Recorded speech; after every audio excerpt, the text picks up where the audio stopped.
बिस्मिल्लाहिर्रहमानिर्रहीम। अस्सलाम वालेकुम dear students, how are you. आज हमारा टॉपिक है operating system and its types. Last time जो लेक्चर हमने डिस्कस किया था वो था ऑपरेटिंग सिस्टम और उसके फंक्शंस। ऑपरेटिंग सिस्टम हम देखा कि एक सिस्टम सॉफ्टवेयर की एक ऐसी टाइप है जो कि हम डिफरेंट कंप्यूटर्स पर, मोबाइल्स पर, इस तरह से डिफरेंट इलेक्ट्रॉनिक डिवाइसेस पर इंस्टॉल करते हैं और इसका काम होता है कि ओवरऑल वर्किंग को कंट्रोल करना। आज हम उसकी डिफरेंट टाइप्स को डिस्कस करने जा रहे हैं। सबसे पहले उसकी टाइप है जी stand alone operating system. Stand alone operating system एक ऐसा कंप्लीट ऑपरेटिंग सिस्टम है जो कि हमारे नोटबुक कंप्यूटर और डेस्कटॉप कंप्यूटर्स पर रन किया जाता है। ठीक है, मतलब हमारे डेस्कटॉप आम जो घरों में इस्तेमाल करते हैं कंप्यूटर्स या हमारे लैपटॉप्स वगैरह होते हैं, उन पर जो ऑपरेटिंग सिस्टम इंस्टॉल किया जाता है उसको हम कहते हैं स्टैंड अलोन। और इसको एक दूसरा नाम भी, इसको क्लाइंट ऑपरेटिंग सिस्टम भी कहते हैं। ये हमारा सर्वर ऑपरेटिंग सिस्टम के साथ मिलकर काम करता है। मतलब अगर आपने क्लाइंट सर्वर वाला जो क्लाइंट सर्वर नेटवर्क होता है उसके बारे में पढ़ा हुआ है तो इस चीज़ का आइडिया होगा कि क्लाइंट और सर्वर में क्या डिफरेंस होता है। जी, सबसे पहले स्टैंड अलोन ऑपरेटिंग सिस्टम में हमने जो एग्जांपल ऐड की है वो है विंडोज़, और विंडोज़ में उसकी एग्जांपल ऐड हमने की विंडोज़ 7। विंडोज़ 7 जो था ये विंडोज़ जो ऑपरेटिंग सिस्टम है उसका एक बहुत ही अच्छा उन्होंने एक एडिशन इसका मार्केट में इंट्रोड्यूस करवाया विंडोज़ 7 के नाम से। और जैसे मार्केट में आया तो इसमें बहुत सारी अच्छी चीज़ें जो कि लास्ट वाले एडिशंस में नहीं थी इसमें ऐड की गई हैं, और जैसे ही मार्केट में आया तो लोगों के लिए बहुत सारी इसने फैसिलिटीज़ प्रोवाइड की और लोगों ने इसको बहुत ज़्यादा यूज़ किया। अब विंडोज़ 7 के भी कुछ एडिशंस थे। सबसे पहले हम बात करते हैं विंडोज़ 7 स्टार्टर।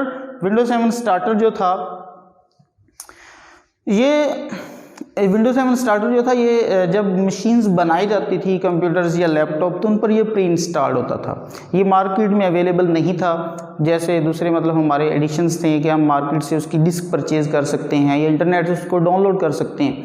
तो विंडोज़ 7 जो था उसमें ये नहीं था, वो मार्केट से अवेलेबल नहीं होता था। इसमें हमारे डिफरेंट हमारी सिक्योरिटी, हम वाईफाई इंजॉय कर सकते हैं, इंटरनेट इस्तेमाल कर सकते हैं, इसी तरह से डिफरेंट इसकी फंक्शनैलिटीज़ थी।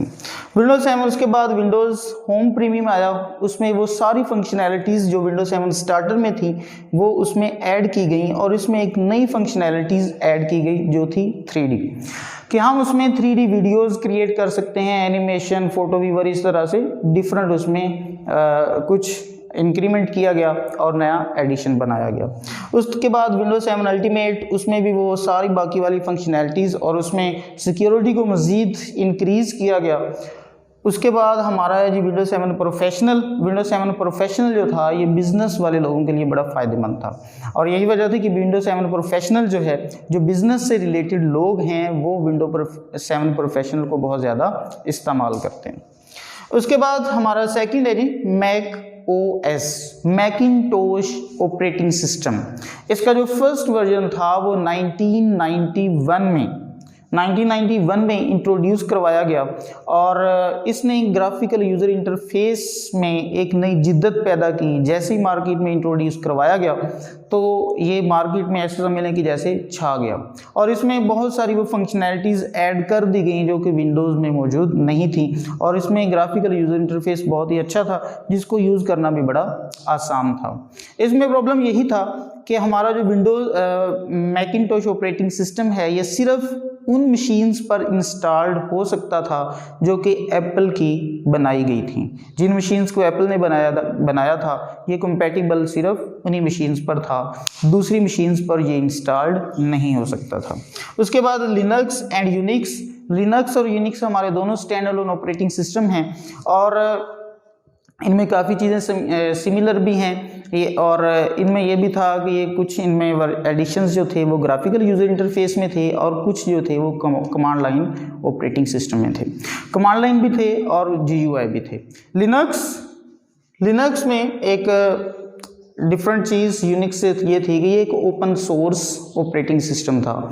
ओपन सोर्स सॉफ्टवेयर या एक ऐसा सॉफ्टवेयर होता है जिसका कोड जो होता है वो ओपन होता है। मतलब कोड ओपन होने से मुराद ये है कि अगर जो यूज़र है या डेवलपर है, अगर वो उस कोड में डिफरेंट तरह की चेंज करना चाहे तो वो कर सकता है। लिनक्स में ये फंक्शनैलिटी थी कि वो एक ओपन सोर्स सॉफ्टवेयर था।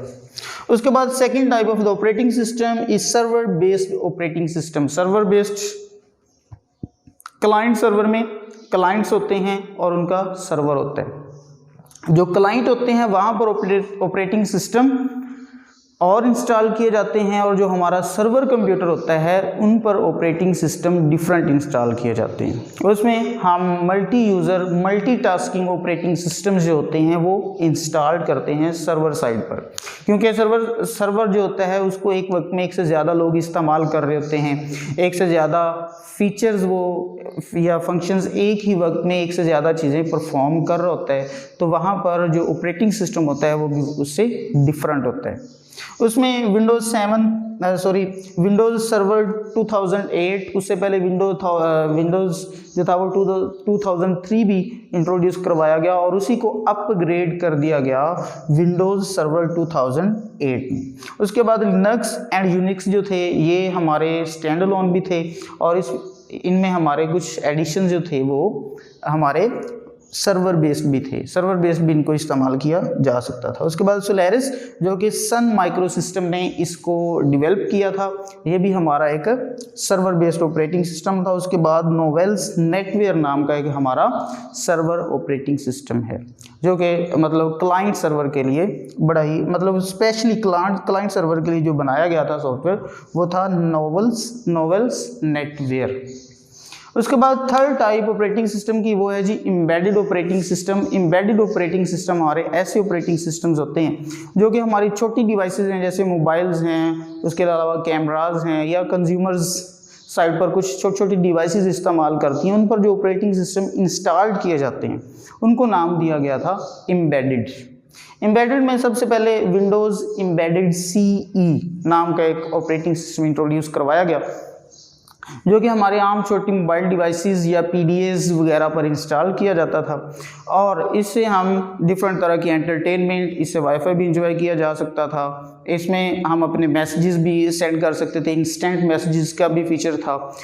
इसमें जो डिवाइसेस इस्तेमाल होती थी वो हमारे आम मोबाइल्स भी थे, उसके अलावा कैमराज, ATM वगैरह, इस तरह से जो पेट्रोल पंप पर जो मशीन्स लगाई होती हैं उनमें भी इसी तरह का कोई ऑपरेटिंग सिस्टम इंस्टॉल किया जाता है। उसके बाद विंडोज़ मोबाइल, जैसे कि नाम से ज़ाहिर मोबाइल, हम इसमें हमारे जो स्मार्टफोन्स हैं वो यूज़ किए जाते थे, ये स्मार्टफोन पर इंस्टॉल किया जाता था, और इसमें भी वो सारे फीचर्स कि हम उसमें मैसेजिंग भी कर सकते हैं, इंटरनेट भी इंजॉय कर सकते हैं, उसमें हम पासवर्ड या किसी तरह से लगा के अपने सिस्टम को सिक्योर भी कर सकते हैं। उसके बाद पाम OS, ये भी हमारी एक मोबाइल ऑपरेटिंग सिस्टम था जो कि डिफरेंट मोबाइल्स पर इंस्टॉल किया जाता था। उसके बाद आईफोन मतलब हमारा एक बहुत ही अच्छा ऑपरेटिंग सिस्टम जो कि एप्पल्स के जो मोबाइल्स होते हैं उन पर इंस्टॉल होता है, और एक मतलब बहुत ही आप समझ लें कि एक फेमस किस्म का ऑपरेटिंग सिस्टम है और काफ़ी ज़्यादा इस्तेमाल किया जाता है। उसके बाद ब्लैकबेरी हमारा एक ऑपरेटिंग सिस्टम था जो कि स्पेशल मोबाइल्स, स्पेशल उनकी मशीन्स होती थी और उन पर वो इंस्टॉल किया जाता था, और उसमें भी आईफोन की तरह से काफ़ी फंक्शनैलिटीज़ थी, काफ़ी सिक्योरिटी भी उनकी बहुत अच्छी थी, इंस्टेंट मैसेजिंग थे, टेक्स्ट मैसेजेस थे, वाईफाई इस्तेमाल किया जा सकता था, इंटरनेट, एंटरटेनमेंट, डिफरेंट तरह की फीचर्स उसमें थे। उसके बाद गूगल एंड्रॉयड ऑपरेटिंग सिस्टम जो कि बहुत ज़्यादा इस्तेमाल किया जाता है, एंड्रॉयड मोबाइल्स पर इंस्टॉल होता है और वो सारी चीज़ें हम परफॉर्म कर सकते हैं। उसके अलावा embedded Linux and Symbian operating system भी हमारे इसी तरह से ये मोबाइल डिवाइसेस पर इंस्टॉल किए जाते हैं। इसमें हमारा जो सिम्बियन ऑपरेटिंग सिस्टम है ये भी हमारा ओपन सोर्स ऑपरेटिंग सिस्टम है। ओपन सोर्स, जैसे कि मैंने पहले बात की, ओपन सोर्स ऑपरेटिंग सिस्टम इस तरह का होता है कि उसका जो कोड होता है वो ओपन है, अगर यूज़र चाहे तो उसमें अपनी ज़रूरत के मुताबिक डिफरेंट तरह की चेंजिंग कर सकता है। नहीं जी, ये हमारा था आज का lecture, and thank you so much.